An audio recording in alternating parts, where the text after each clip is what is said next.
Hello.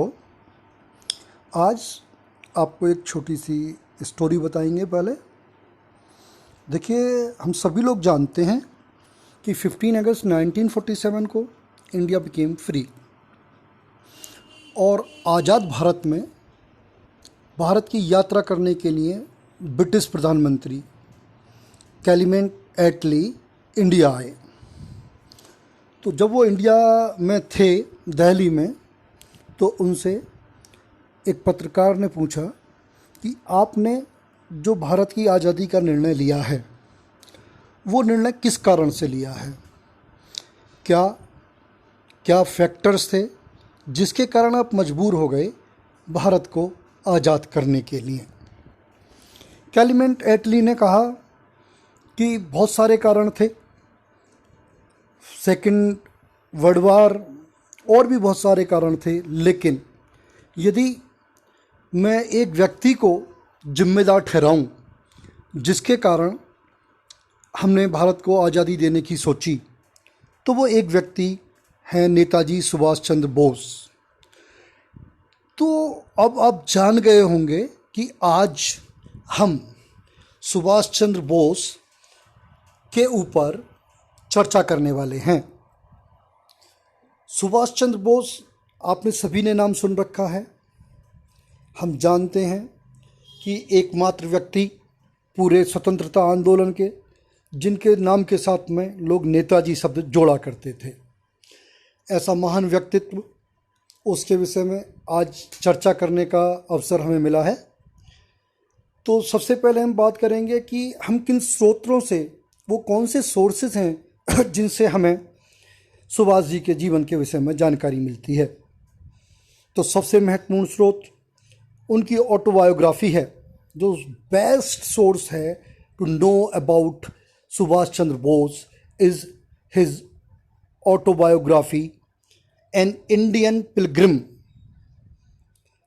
उन्होंने सब स्वयं उन्होंने लिखा है अपने विषय में, लेकिन दुर्भाग्य की बात यह है कि ये जो ऑटोबायोग्राफी है, ये सुभाष जी कभी कंप्लीट नहीं कर पाए। लेकिन फिर भी जहाँ तक उन्होंने लिखी है, वहाँ तक हमें सुभाष जी के जीवन के विषय में बहुत कुछ जानकारी ये ऑटोबायोग्राफी देती है।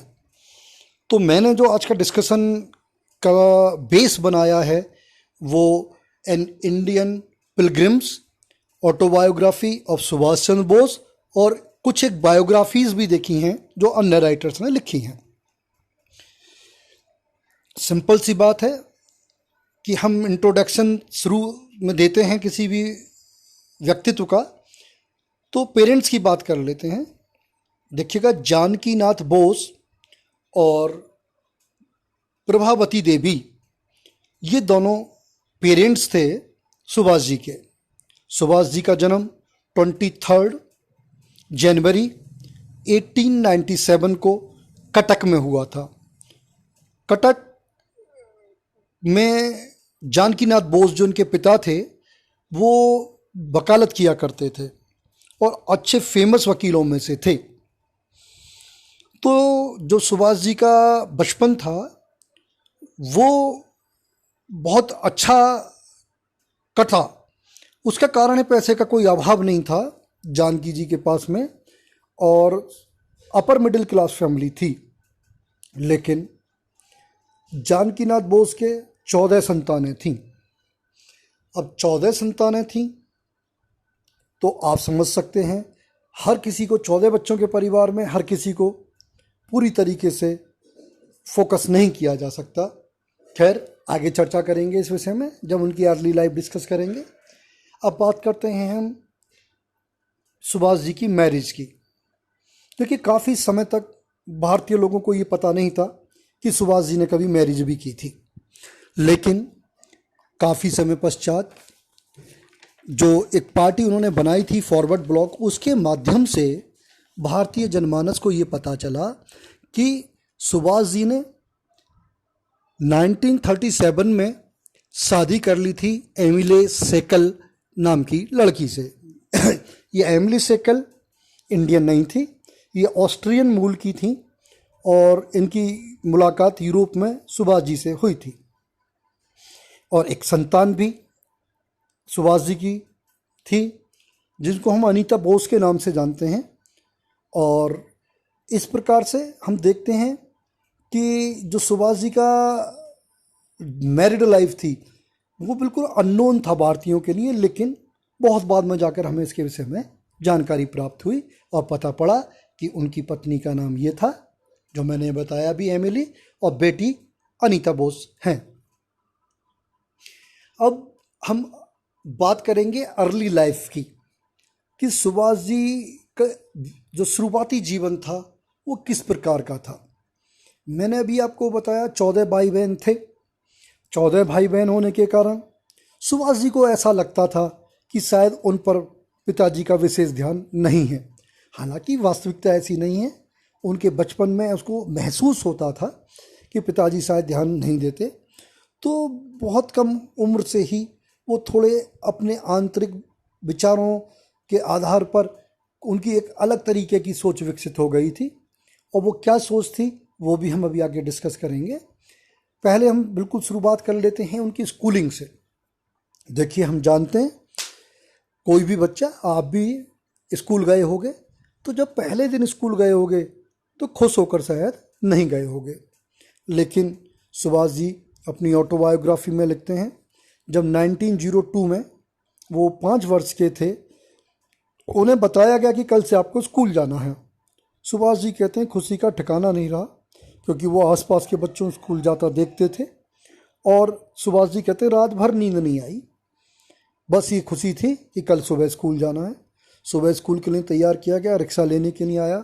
सुभाष जी बड़ी तेज़ी से दौड़ लगाते हुए रिक्शे की तरफ भागे और रिक्शे में चढ़ने लगे, लेकिन पैर फिसल गया और मुंह में चोट लग गई गिरकर, जिस कारण उस दिन सुभाष जी स्कूल नहीं जा पाए। लेकिन बहुत रोए। रोने के 2 कारण थे। देखिए, बच्चा गिरेगा तो रोएगा तो है, लेकिन वो कहते हैं मेरे रोने के 2 कारण थे। चोट तो लगी ही थी, लेकिन इस बात का भी अफसोस था कि आज मैं स्कूल नहीं जा पाया। खैर, ये अफसोस ज़्यादा समय तक नहीं रहा। जल्दी ही ठीक होने के बाद उन्होंने स्कूल जाना आरंभ किया और स्कूल में उन्होंने रेनवा सा स्कूल कटक में एडमिशन हुआ। और यहाँ पर एक टीचर थे जिनसे बहुत ज़्यादा प्रभावित हुए। बेनी माधव दास उनका नाम था। बेनी माधव दास उनके पहले आइडल बने। और वो बताते हैं अपनी ऑटोबायोग्राफी में कि कुछ समय बाद बेनी माधव दास का ट्रांसफ़र हो गया। जब ट्रांसफ़र हुआ और वो स्कूल छोड़कर जाने लगे तो सुभाष जी कहते हैं मैं बहुत रोया। पहले आदर्श थे उनके जीवन के बेनी जी। खैर, जीवन चलता रहा, धीरे धीरे उम्र बढ़ने लगी और वो लिखते तो ये हैं सुभाष जी ऑटोबायोग्राफी में कि मैं जीनियस नहीं था। ये उनका बड़प्पन था कि वो अपने को जीनियस नहीं बोल रहे। लेकिन मैं समझता हूँ शायद ही उनसे बड़ा जीनियस कोई फ्रीडम स्ट्रगल में रहा हो। 1913 में उन्होंने अपनी मैट्रिकुलेशन की परीक्षा पास की और पूरी यूनिवर्सिटी में 2nd रैंक थी। इसके पश्चात उनके फादर ने उनका एडमिशन प्रेसिडेंसी कॉलेज कैलकाटा में करा दिया। प्रेसिडेंसी कॉलेज में पहुंचने के बाद सुभाष जी का जो अनुभव था, उस अनुभव को उन्होंने बहुत ही अच्छे शब्दों में व्यक्त किया है। सबसे पहले वो लिखते हैं कि जब मैं पहुंचा प्रेसिडेंसी कॉलेज में तो मुझे एक अंग्रेज़ों की एक अलग शक्ल दिखाई दी। देखिए, छोटा शहर था कटक, वहाँ इतना ज़्यादा भेदभाव नहीं होता था। लेकिन कैलकाटा में अंग्रेज़ों बहुत ज़्यादा अत्याचार किया करते थे। जगह जगह प्लेसेस पर, पब्लिक प्लेसेस पर लिखा होता था dogs and Indians are not allowed. और भी बहुत तरीके से डिस्क्रिमिनेशन किया जाता था। इस डिस्क्रिमिनेशन से बहुत ज़्यादा दुखी थे सुभाष जी। सुभाष जी बताते हैं कि कैलकाटा में प्रेसिडेंसी कॉलेज में 3 तरीके का ग्रुप था। एक तो वो स्टूडेंट्स थे जो कि बहुत पैसे वाले राजा महाराजाओं के परिवार से आए हुए स्टूडेंट्स होते थे और ये अपने आप में मगन रहते थे, ये किसी से कोई संबंध नहीं रखते थे। दूसरी कैटेगरी बुक वॉर्म, पढ़ने वाले बच्चों की थी। ये पढ़ने वाले बच्चे भी दिन भर किताबों में लगा रहते थे, ये भी बिल्कुल सोशल नहीं होते थे, ये भी किसी से संबंध नहीं रखते थे। आप देखते भी होंगे क्लास में बहुत ज़्यादा कोई पढ़ने वाला होगा, वो अपना रिजर्व रहता है। और तीसरी कैटेगरी सुभाष जी कहते हैं हम जैसे विद्यार्थियों की थी, जो कि उस समय चर्चा किया करते थे भारत की आज़ादी पर, और प्रभावित थे उस समय के बहुत फेमस, उस समय के क्या आज भी हैं, बहुत फेमस संत भारत के विवेकानंद जी, और उनके गुरु जो थे विवेकानंद जी के रामकृष्ण परमहंस जी। उनके विचारों से प्रभावित था ये तीसरा ग्रुप, और ये लोग चर्चा किया करते थे कि किस तरीके से भारत से गरीबी को हटाया जा सकता है, किस तरीके से भारतीय गरीबों की मदद की जा सकती है। इवन देन ये ग्रुप घर घर जाके चंदा मांगता था। सुभाष जी कहते हैं हमने भीख मांगी जा जाकर, और भीख किसके लिए मांगी? उन गरीबों की मदद करने के लिए। उस पैसे से गरीबों की मदद की जाती थी। इनका ग्रुप पैसा इकट्ठा करके अनक्लेम्ड बॉडी जो होती हैं, लावारिस लाश, उनका क्रिमिनेशन किया करता था। तो इस प्रकार से इन लोगों ने स्वामी विवेकानंद के प्रभाव से इस तरीके के कार्य शुरू किए। हालांकि स्वामी जी का भी मैं आगे जिक्र करूंगा कि किस तरह से प्रभावित थे और कौन सी चीज़ सबसे ज़्यादा अट्रैक्टिव लगती थी सुभाष जी को। खैर, अब एक जीवन में घटना घटित हुई जो किसी के भी जीवन में हो तो जीवन को हिला के रख देती है, डिस्टर्ब कर देती है।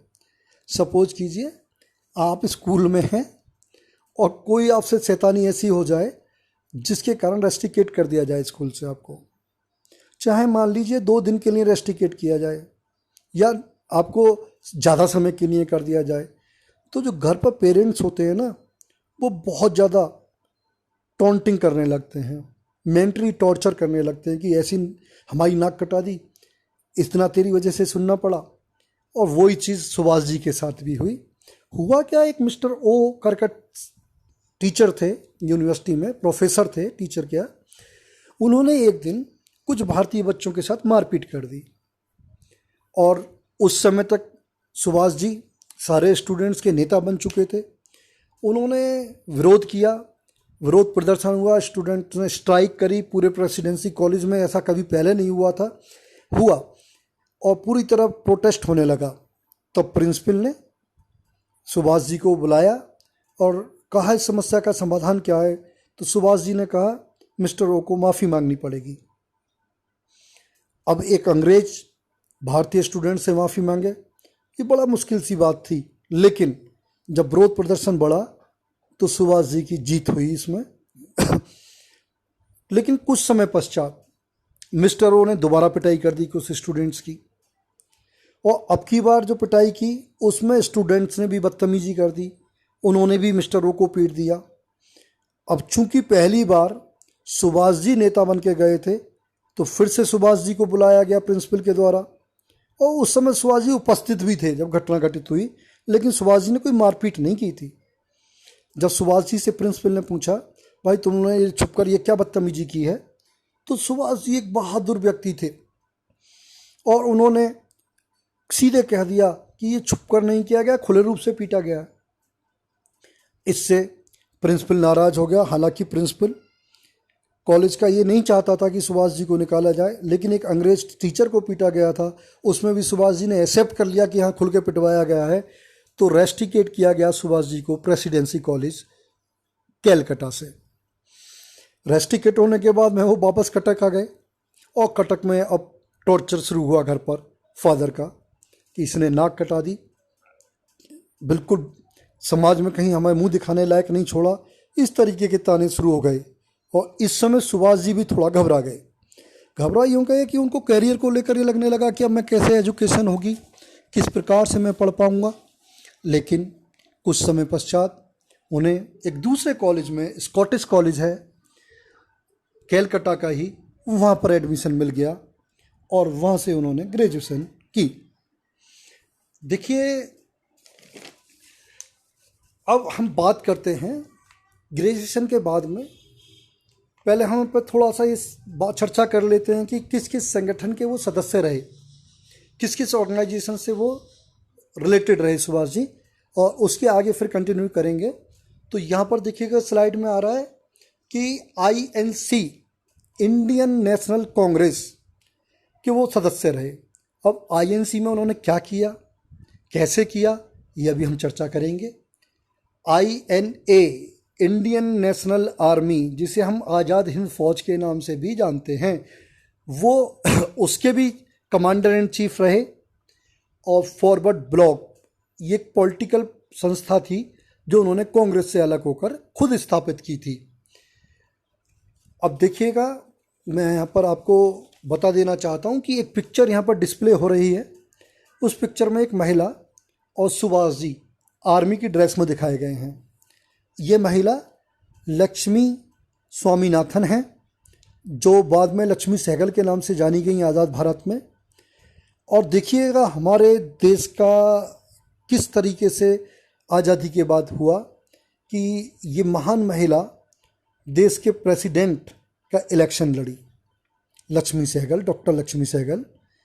किंतु उस इलेक्शन में इनको पराजय का मुंह देखना पड़ा। हालांकि जिस व्यक्तित्व ने इनको हराया वो भी कोई छोटी मोटी हस्ती नहीं था, लेकिन फिर भी आईएनए में अपनी सेवा देने वाली और रानी झांसी रेजिमेंट की कैप्टन लक्ष्मी सहगल का आज़ाद भारत में कोई चुनाव हारना शायद दुर्भाग्यपूर्ण था। खैर, ये राजनीति है, चलता है। हराने वाले व्यक्ति का भी नाम बता देता हूँ मैं, उसे missile man APJ Abdul Kalam ने प्रेसिडेंट के चुनाव में हराया था।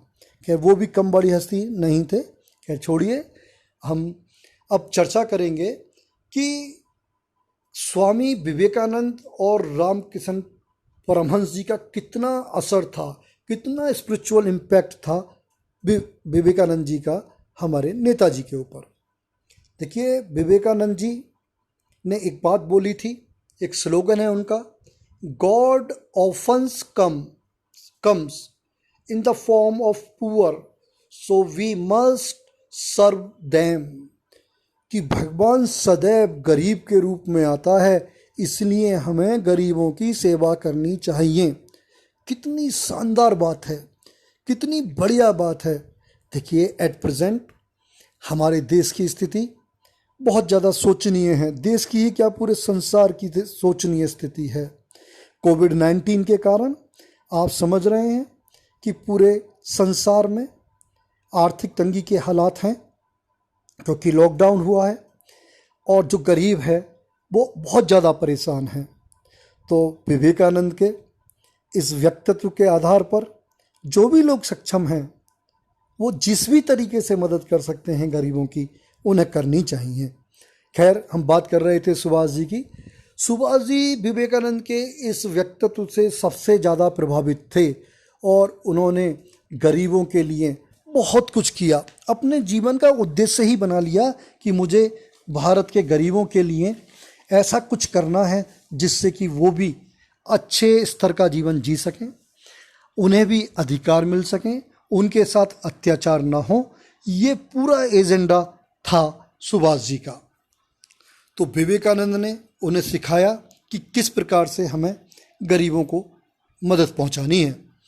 अब बात करते हैं आईसीएस। देखिए, आईसीएस आप जानते होंगे, जो इस समय इंडियन एडमिनिस्ट्रेटिव सर्विसेज हैं, आईएएस हम बोलते हैं, इंडिया की सबसे बड़ी सर्विस, वो पहले आईसीएस कहलाती थी, इंडियन सिविल सर्विसेज। और ये जो आईसीएस का एग्ज़ाम था ये ब्रिटेन में हुआ करता था और जितनी भी कॉलोनीज़ थी ब्रिटेन की, उन सभी के स्टूडेंट्स वहाँ पर एग्ज़ाम देने जाते थे। और 66 कॉलोनीज़ थी ब्रिटेन की, तो बड़ा मुश्किल कार्य होता था आईसीएस का एग्ज़ाम क्रैक करना उस समय। लेकिन जो सुभाष जी के बड़े भाई थे शरद चंद्र बोस, उन्होंने अपने भाई से कहा, he offered him to go England and prepare for ICS. और अपने भाई की एडवाइस पर सुभाष जी 15 सितंबर 1919 को ब्रिटेन चले गए, कैम्ब्रिज, और आईसीएस एग्ज़ाम की तैयारियां शुरू कर दी। 1920 में रिजल्ट आया आईसीएस का, तो सुभाष जी ने वो कंपटीशन क्रैक ही नहीं किया, आईसीएस की परीक्षा ही उत्तीर्ण नहीं की। वो टॉपर्स में थे, पूरे सारी कॉलोनीज में उनकी 4th रैंक थी।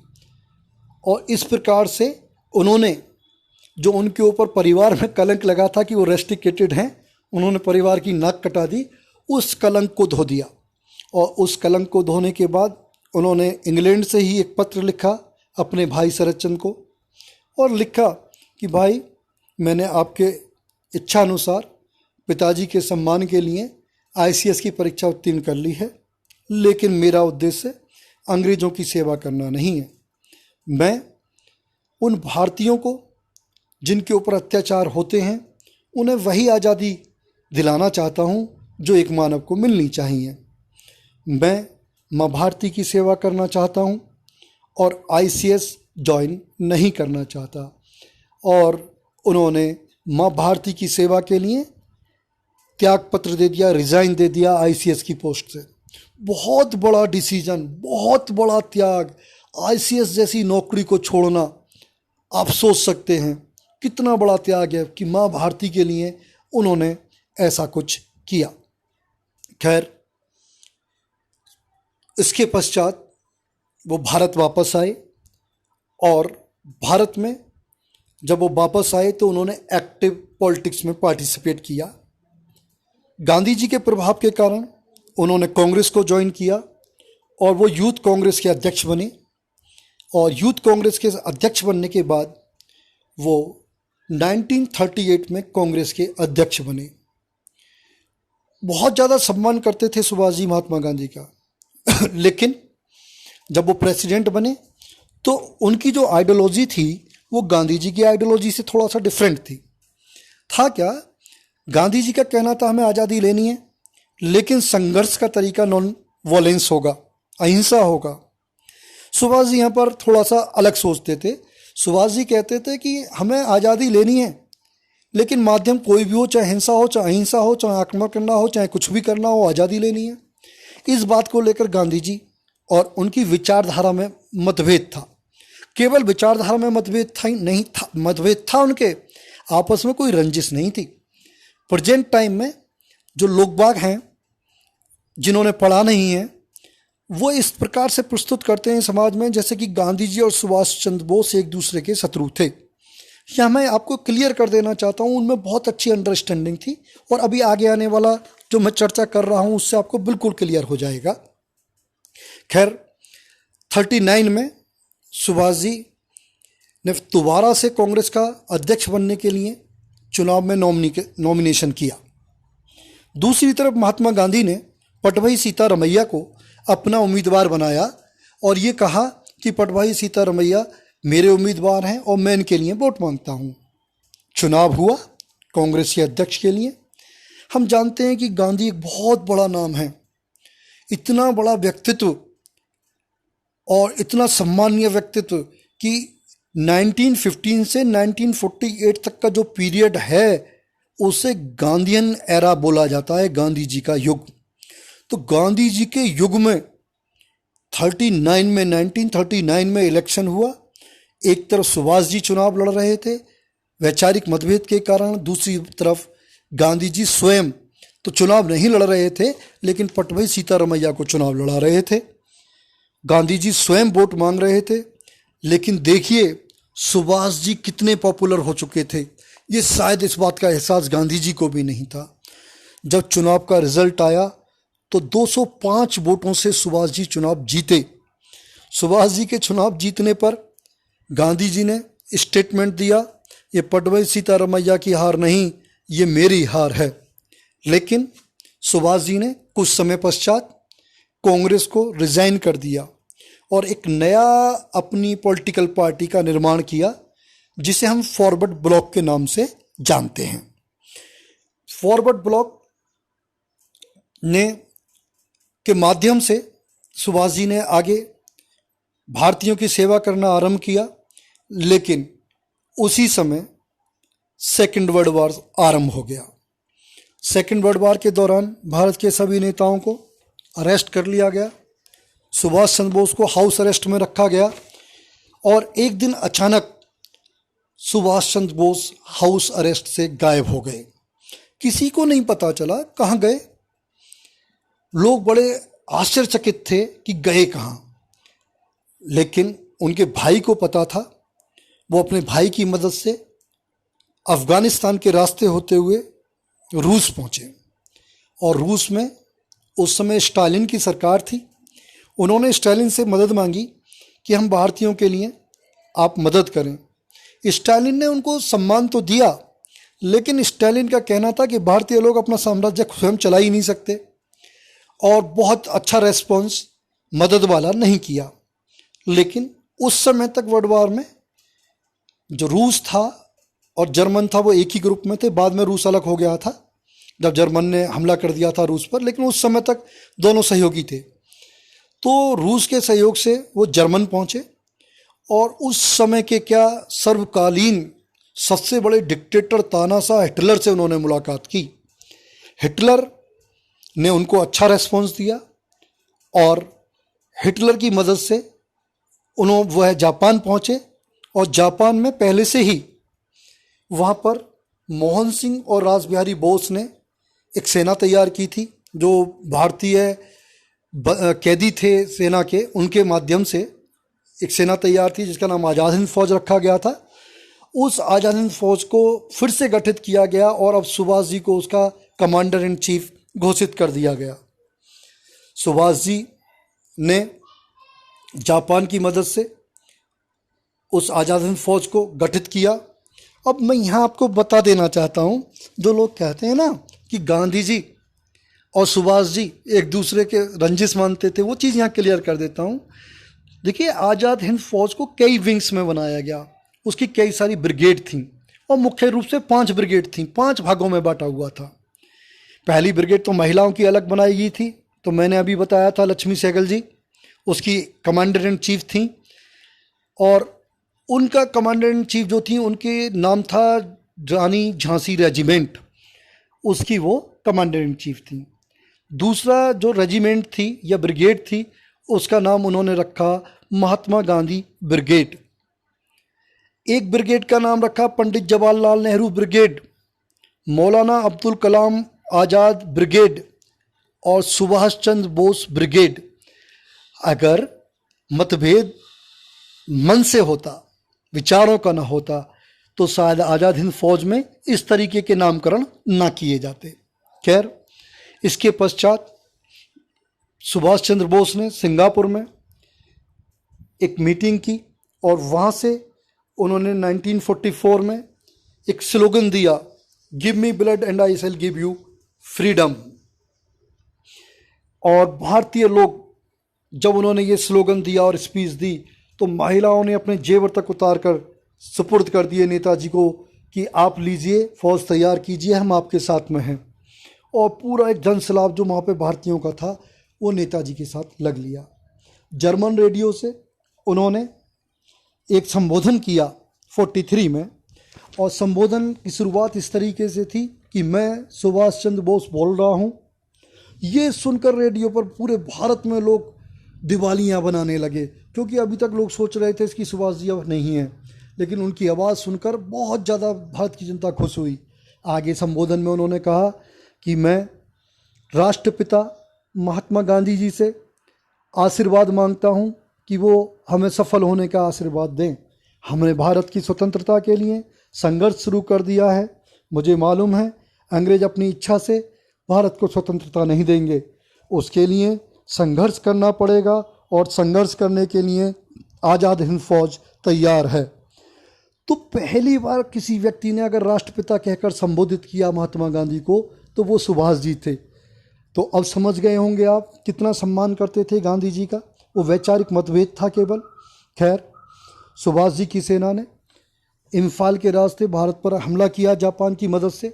अच्छा, इससे पूर्व भी जापान ने भारत के 2 द्वीप अंडमान और निकोबार को जीत लिया था। आज़ाद हिंद फौज की सरकार बनाई गई और इस अस्थायी सरकार को बहुत सारे देशों ने मान्यता भी दे दी। इस सरकार में प्रेसिडेंट, प्रधानमंत्री और कमांडर इन चीफ तीनों पद नेताजी के पास थे। और ये जो दोनों द्वीप जापान ने जीत लिए थे, अंडमान और निकोबार, ये भी नेताजी को दे दिए गए। नेताजी ने इन द्वीपों के नाम बदलकर पहला जो अंडमान द्वीप है उसका नाम उन्होंने शहीद द्वीप रखा और निकोबार का नाम उन्होंने स्वराज द्वीप रखा। और इस प्रकार से भारत माता की आज़ादी के लिए उन्होंने संघर्ष जारी रखा। आज़ाद हिंद फौज बड़े स्तर पर लड़ रही थी, लेकिन शायद भाग्य विधाता को कुछ और ही मंजूर था। इसी बीच जापान की सेनाएं हार गईं और अमेरिका ने जापान पर एटम बम्स का प्रयोग किया। आपने सुना होगा नागासाकी और हिरोशिमा। यहाँ पर हमला हो जाने के बाद जापान ने अपनी हार मान ली और सरेंडर कर दिया, तो आज़ाद हिंद फौज को भी पीछे हटना पड़ा। यहाँ पर बहुत ही इंटरेस्टिंग है, देखिए मैंने हेडिंग दिया है डेथ एंड आफ्टर डेथ। बड़ा अजीब सा लग रहा होगा आपको कि डेथ एंड आफ्टर डेथ। खैर डिस्कस करते हैं। देखिएगा 18 अगस्त 1945 को ऐसा कहा जाता है कि एक प्लेन क्रैश में नेताजी की मृत्यु हो गई थी ताइवान में। ऐसा कहने वाला कौन है? देखिएगा वो प्लेन जो क्रैश हुआ था उसमें सुभाष चंद्र बोस और कर्नल हबीबुर रहमान दोनों साथ में थे। जब वो बताते हैं कि 18 अगस्त को ताइवान में प्लेन क्रैश हुआ, तो जो कर्नल थे हबीबुर रहमान, उनकी टांग बेकार हो गई, लेकिन वो बच गए थे और सुभाष जी जलकर मर गए थे। हबीबुर रहमान की बात के आधार पर ही ये सारी बातें मान ली गईं और इस प्रकार से भारती का वो लाल इस दुनिया से चला गया। किंतु इनकी मौत के ऊपर आज तक डिस्कशन होता है, आज तक क्लियर नहीं है कि ये कैसे संभव हुआ, वो मरे थे उस एक्सीडेंट में या नहीं मरे थे, ये एक मिस्ट्री है। खैर मैं आपको बताता हूँ कि अंग्रेज़ों ने भी बहुत प्रयास किया ये पता करने का कि क्या प्लेन क्रैश हुआ था या नहीं, लेकिन वो क्लियरिटी नहीं हो पाई। भारतीय सरकार ने शहनवाज कमीशन नियुक्त किया 1955 में, ये जानने के लिए कि किस प्रकार से नेताजी की डेथ हुई थी। शहनवाज कमीशन ने अपनी रिपोर्ट दी कि 18 अगस्त को 1945 में 3rd डिग्री बर्न के कारण सुभाष जी की डेथ हो गई थी। इसके पश्चात एक और खोसल कमीशन बनाया गया 1970 में, उसने भी यही रिपोर्ट दी कि 3rd डिग्री के कारण उनकी डेथ हो गई थी। लेकिन मुखर्जी कमीशन 1999 में बना, उसने 2005 में अपनी रिपोर्ट दी। और देखिएगा जो इससे पहले के दोनों कमीशन हैं, जहां ताइवान में घटना घटित हुई थी वो वहां पर गए नहीं। ये कमीशन मुखर्जी कमीशन ताइवान पहुंचा और वहां ये पता पड़ा कि 18 अगस्त 1945 को कोई हवाई दुर्घटना ताइवान में हुई ही नहीं थी। और उन्होंने ये कहा इस आयोग ने कि नहीं, उस प्लेन क्रैश में नेताजी मरे ही नहीं थे, क्योंकि ऐसी घटना कोई घटित ही नहीं हुई थी। तो ये बड़ा मिस्ट्री है, यही नहीं पता पड़ा कि क्या हुआ। इसके पश्चात स्वतंत्रता के बाद में हमारे उत्तर प्रदेश में ही एक मौनी बाबा रहा करते थे, जिनका मैंने फ़ोटो भी डाल रखा है। लगभग सुभाष जी से ही उनकी शक्ल मिलती थी। और उनके मरने के बाद में उनके जो लिखे हुए लेख थे मौनी बाबा के, उनको हैंड राइटिंग एक्सपर्ट ने ये कहा कि ये सुभाष जी से ही मिलती हुई लेख था। लेकिन केवल भगवान को ही पता है कि वास्तविकता क्या थी। हम इसमें सत्य पूरी तरीके से नहीं बता सकते। खैर मैंने शुरुआत इस बात से की थी कि एटली ने, जो प्रधानमंत्री थे ब्रिटेन के, उन्होंने कहा सुभाष जी की वजह से आज़ादी दी। आप यहाँ देख रहे होंगे कि यहाँ पर सुभाष जी की डेथ हो जाती है। अब एक एपिसोड और महात्मा गांधी और सुभाष जी के संबंधों के विषय में बताता हूँ कि महात्मा गांधी सुभाष जी को अपना बिगड़ा हुआ बेटा कहते थे। और जब जिन्ना की जिद के कारण भारत और पाकिस्तान का बंटवारा हुआ, तो गांधी जी ने रोते हुए कहा था कि काश मेरा आज बिगड़ा हुआ बेटा जिंदा होता तो वो पाकिस्तान नहीं बनने देता, उसके सामने कोई नहीं बोलता और पाकिस्तान नहीं बनता। और वो बिगड़ा हुआ बेटा सुभाष जी के लिए ही कह रहे थे। तो इतना ज़्यादा विश्वास था गांधी जी को भी सुभाष जी के ऊपर कि वो पाकिस्तान नहीं बनने देते। खैर अब मैं आपको बताता हूँ कि जो सुभाष जी थे, उनके मरने के बाद उनकी सेना, क्योंकि विश्व युद्ध हार गया था जापान, सेना के अधिकारियों को गिरफ्तार कर लिया गया और भारत में लाल किले में एक मुकदमा चला आज़ाद हिंद फौज के अधिकारियों के खिलाफ। और मुख्य रूप से 3 लोग, कैप्टन प्रेम सहगल, गुरबख्श सिंह और शहनवाज खान, इन तीनों को मृत्युदंड दिया गया। मृत्युदंड देने के बाद में भारत की जनता ने चारों तरफ बिल्कुल विरोध की स्थिति उत्पन्न कर दी, और जो हमारे यहाँ की नेवी थी भारत की, उसने बगावत कर दी, और जितने भी शिप थे नेवी के इंडिया में उस समय, उन सभी के सैनिकों ने ये कह दिया कि हम अंग्रेज़ों के लिए युद्ध नहीं करेंगे। इतना ही नहीं, सभी शिपों में सुभाष चंद्र बोस की तस्वीरें लगा दी गई, फ़ोटो लगा दी गई, और आर्मी ने भी मना कर दिया कि हम अंग्रेज़ों के लिए युद्ध नहीं करेंगे। ऐसे हालात में सेकेंड वर्ल्ड वार में वैसे ही टूट चुके थे अंग्रेज़, और ऊपर से सुभाष जी का नाम लेकर सेनाओं ने लड़ने से मना कर दिया। तो अंग्रेज़ों ने ये सोचा कि अब ऐसी स्थिति में भारत से चलना ही बेहतर होगा। तो इस प्रकार ये आधार था एटली का कहना कि हम सुभाष जी की तरफ से के कारण हमने भारत को आज़ाद किया, क्योंकि नौसेना विद्रोह ने और सुभाष जी की तस्वीर लगने से पूरा भारत खिलाफ खड़ा हो गया था अंग्रेज़ों के। और पहली बार भारत में ऐसे हुआ कि जो मैंने अभी बताया, 3 लोगों को मृत्युदंड दिया गया, प्रेम सहगल, गुरबख्श सिंह और शहनवाज खान। इन तीनों के मृत्युदंड को वायसराय ने वापस लिया और इनको आज़ाद किया गया। इस प्रकार से इस आज़ाद हिंद फौज की कम से कम इस मुकदमे में विजय हुई। मैं ऐसे महान भारतीय माँ के सपूत सुभाष चंद्र जी को नमन करता हूँ। धन्यवाद।